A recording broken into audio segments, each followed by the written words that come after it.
in a world of tabletry, comma, one tablet rules them all.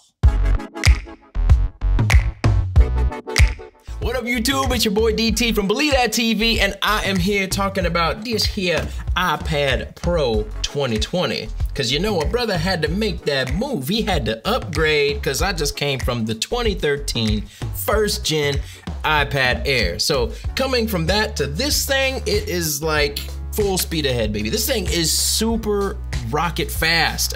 You know, Geekbench bears that out with the high scores. 2.5 gigahertz processor in this thing, 6 gigs of RAM. That's a lot packed into the iPad. So much so that I really hope the rumors are true that Apple is planning on bringing Final Cut Pro to the iPad Pro. I mean, you know how amazing that would be right now? 7 years ago, I would never have dreamed of running Final Cut on a tablet. So here we are in 2020, and it could be a very real possibility very soon. At least I'm hoping very soon. Apple, if you're watching this, please hurry up and get Final Cut Pro on the iPad Pro. Thank you. And one other thing I really need to point out is the amazing sound quality.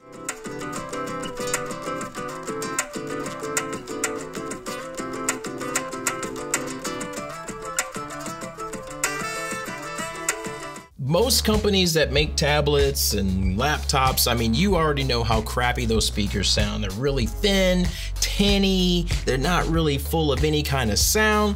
But this thing certainly has no problem with output as far as volume, but it also sounds amazing, loud or low. It just sounds good. When I'm on FaceTime calls, when I'm listening to music or watching Disney Plus, I absolutely love the way this thing sounds. So fist bump to Apple, shout out to you guys, because you paid attention to those little details like that. I'm just gonna tell you, all the rest of you companies out there making products like this, pay attention to your sound quality and pack it in there, please. Because I'm tired of people not paying attention to good sound these days. There's no excuse for it anymore. So I got this new iPad to aid me in my media production, because you know I like to use that Panasonic imaging app, and it's a nice big old screen, as you can see here. I can focus my GH5 nice and easy because the camera's way away from me, I can't touch it. And we all know that the GH5 just can't autofocus worth a hill of beans. So this is really nice to just tap the screen, boom, I'm in focus, we're ready to go. The other apps that I like to use is whenever I need a teleprompter, I have prompting software on this iPad that also works really nice. Maybe I'll do a review on that at some point. And I also use the Wingman app for my sound devices mix premixers, which is also a pretty handy little thing to have when you can't reach your mixer, which is over here, in case you were wondering. And I also like to use my new iPad for note-taking and for jotting down script ideas for all these lovely little videos that I create for you guys here. Yes. And this is especially where I feel that I've gained the most value out of this iPad Pro, not just from having the iPad itself, but having the Magic Keyboard with it. Like, this thing is, the integration, it is so tight and amazing. Like, as soon as you magnetize this thing to the Magic Keyboard, it is ready to go. Keys are ready to be clacked. You can go to work right away, and that's what I absolutely love about this thing. And with its very own trackpad on the Magic Keyboard, now the user experience feels very similar to that of a MacBook Pro. And in fact, it's so like close that sometimes I find myself looking for that second level deep click that you can get on the trackpad of a MacBook Pro, but sadly, it's not there on the Magic Keyboard. So maybe that'll be in the next one when Apple decides to jack the price up another, I don't know, $300. And of course, me and everybody else in the world that loves Apple will probably buy that just for that feature. Actually, no, I won't, but I will strongly consider it. I will just say, adding this accessory to my iPad, I have noticed how my productivity has gone way up, like exponentially, just from the little efficiencies that it affords you. Like sometimes on your iPad, using your finger, you can't be as accurate when you select things like text to highlight and things like that. Well, now when you're using the trackpad, you can go exactly where you want to go, select the text, highlight it, do whatever you want with it. It's just a little more efficient, and especially, like I said, because it's so similar to the use of the Mac, I mean, it's almost you might as well say you're on a Mac, except it's not a Mac, it's an iPad. So I'm in the middle of editing this video that you're watching right now and forgot to mention another productivity boost that you get from having the Magic Keyboard, which is you don't have to use that keyboard anymore. Now, some of you out there may be able to type on this, but to me, it was always a little awkward having to type on the iPad and always having to look down at what keys you were pressing. And hopefully you typed everything right, because then you'd have to delete stuff. And again, you have to use your finger to try to put the cursor in the right place to get the right word and all that. All that hassle is gone now with the Magic Keyboard. So again, Apple knocked this one out of the park. Wish it was a little bit cheaper, but anyway, yes, another great productivity boost. Back to the video. And pretty much all the gestures that you're used to using on a MacBook's trackpad or just a regular trackpad in general transfer over to the trackpad on the Magic Keyboard. And how many times can you say trackpad in a sentence? I don't know. Trackpad. But anyway, one other small thing that I would like to mention, very small. You're probably gonna think I'm silly for mentioning this, but hey, other people have mentioned this in their videos too. It is deeply satisfying to type on the Magic Keyboard, to type and to click the trackpad, and just use it in general. I've used some pretty inferior trackpads and also keyboards in my day, and it's just one of those little minute quality things that you don't really recognize until you feel it under your fingertips, and you're just like, oh, yeah.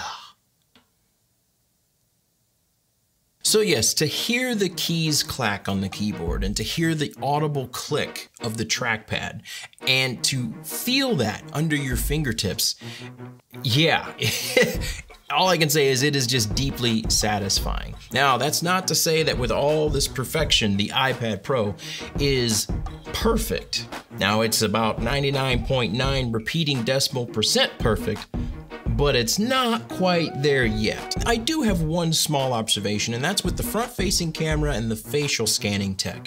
Now, it's nice that it's in the middle and it's at the top when you're in portrait mode, but when you want to use your iPad in landscape mode, which is pretty much the only way, as you can see, you can use it on your Magic Keyboard, trackpad, and yeah, it just throws all of that technology way off to the side.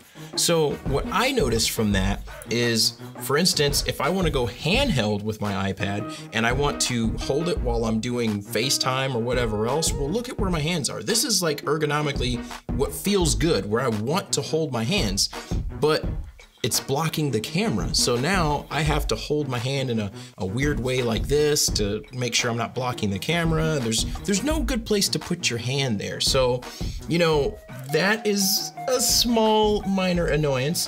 And then the other thing that I notice with it is that sometimes, because that facial scanning technology is way off to the side there, it misses my face when I'm purchasing an app or I'm trying to unlock my iPad to use it. Now, is it something that happens all the time? Not really. It's more like a, I don't know, 75-25 kind of thing. 75% of the time, it seems to get my face. The other 25%, it's kind of annoying, like, I gotta type in my password again. I know, first world problems, guys, first world problems. But still, it's enough that I notice it, and it's just one of those things that Apple, dare I say this, for your next iPad, for fear that it goes up another $1,000 or something, it would be nice if you guys could put the same facial scanning stuff on the top in portrait mode like you have now, but then also too, when you're in landscape mode, it would be nice if you had the same technology that was on the top when it's in landscape mode too. That way I can hold my iPad like this because we'd be using this camera and all that facial scanning stuff. So anyway, just my other observation about the iPad. Like I said, it's not exactly perfect, but man, did they just about get it darn near close. Oh, and by the way, one other thing that I never thought I would be this crazy about, but here it is in 2020, I'm talking about screen protectors, all right? I didn't even bother putting a screen protector on my last iPad, but after seeing several videos talking about those paper-like screen protectors, I said, you know what, I need to investigate this. So a brother tried it out, and let me just tell you, whoo, okay.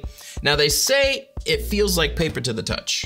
Now, I don't know, I haven't done any scientific experiments on that, but I'm gonna just tell you, it feels oh so amazing to use my iPad with my finger, because all I want to do is just touch that screen all day with the screen protector. It cuts down glare. It seems fingerprint resistant, although I don't know if they advertise that as such.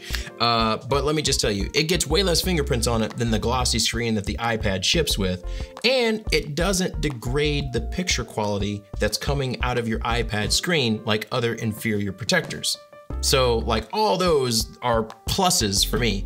And another plus is the one that I bought came in a 2-pack. So after my dad saw my iPad Pro and liked it so much that he just had to have one, well, guess who got the other screen protector? And it's really cool because the company that I bought it from on Amazon has a nice little video showing you how to install it. Also, I don't have an Apple Pencil, but for those who do, I hear using one with these paper-like screen protectors is absolutely the bee's knees of accessories, guys. So you owe it to yourselves to check it out. And if you want to check it out, by the way, I have conveniently placed a link down below for you, along with the link to the installation video for your viewing pleasure. Believe that. Well, anyway, guys, that's my time for today. And if you like this video, please give me a thumbs up. Subscribe to hear all the latest and greatest from me. And if you like the music in these videos, please check that out too, because those links are also below. And anyway, until next time, I still don't have a saying for this channel, so trackpad. So that's my show. And it's time to go, cause I'm getting in the studio and I'm just letting words flow. I hope you like this video, and I really wanna let you know, yeah. Links in the description, let me get your subscription, babe.